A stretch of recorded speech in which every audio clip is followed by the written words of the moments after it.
The suitcase was already in the trunk when they said it. "We decided to take your sister instead," my mother smiled, casual as if swapping me out was nothing. "She needed some rest, you understand." I gripped the steering wheel tighter. My father avoided my eyes. My sister sat smug in the back, scrolling her phone, not a hint of gratitude. I just nodded, no words. They thought silence meant acceptance. It meant calculation. This wasn't new. All my life I'd been the provider, the dependable one, the invisible scaffolding holding everyone else up. Graduations, weddings, emergencies. If money or effort was required, I was the one they called. My sister, meanwhile, floated through life jobless, reckless, and adored. When she failed, they called it bad luck. When I succeeded, they called it expected. Love was conditional, devotion one-sided. And still, I had given them this gift: a full week in Europe, five-star hotels, private tours, dinners under candlelight in cities older than their marriage. It wasn't just a vacation. It was supposed to be time. Time to bridge the cracks, to remind them I was theirs too. But when given the choice, they traded me like currency, and smiled while doing it. I dropped them at the airport without a word, hugged no one, wished no one well. The flight tickets, the hotel bookings, the tours, everything was in my name. I'd told them that weeks ago. They didn't listen. So when they boarded that plane with my sister, they didn't realize they were walking straight into my plan. I'd made adjustments the night before, a few calls, a few clicks, one change here, another there.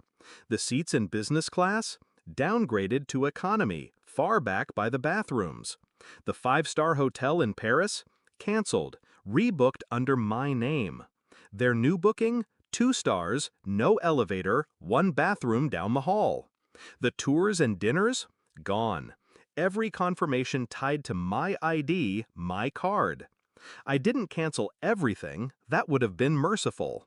I left just enough, cheap hostels, budget flights, public transport, to remind them what they'd chosen.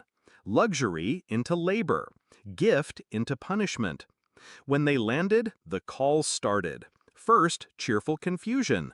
"Sweetheart, there must have been a mistake. They say the reservation isn't in our name." Then irritation.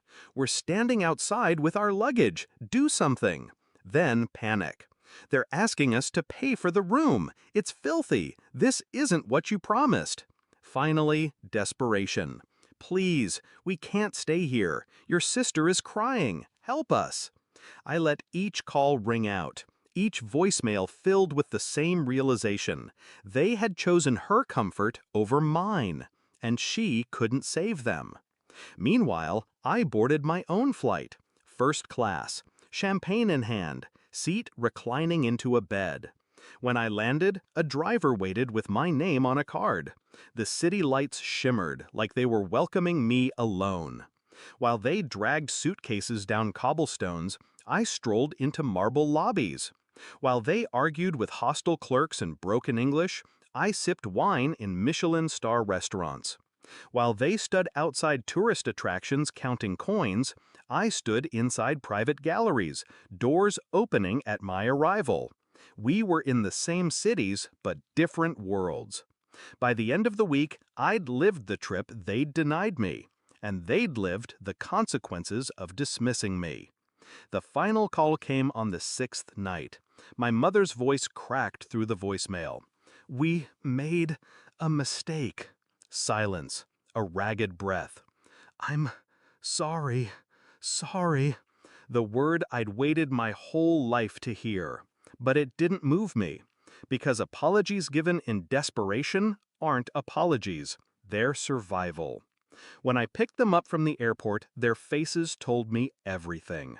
Exhaustion, embarrassment, the weight of 7 days of regret. My sister wouldn't even look at me. "Did you have a good trip?" I asked softly. No one answered. I smiled, drove them home in silence. That night, I poured myself a drink and sat by the window. The satisfaction wasn't in their suffering, it was in the proof. proof that I didn't need their validation, proof that my absence had weight. They thought they could replace me with ease, but Europe taught them a lesson I never could with words. I am not disposable. Sometimes revenge isn't about destruction, it's about clarity. They went to Europe expecting luxury and found emptiness. I went to Europe expecting nothing and found myself. And now, when they look at me, they don't see the silent provider. They see the son who can vanish at will, the one who doesn't need them, the one they should have chosen.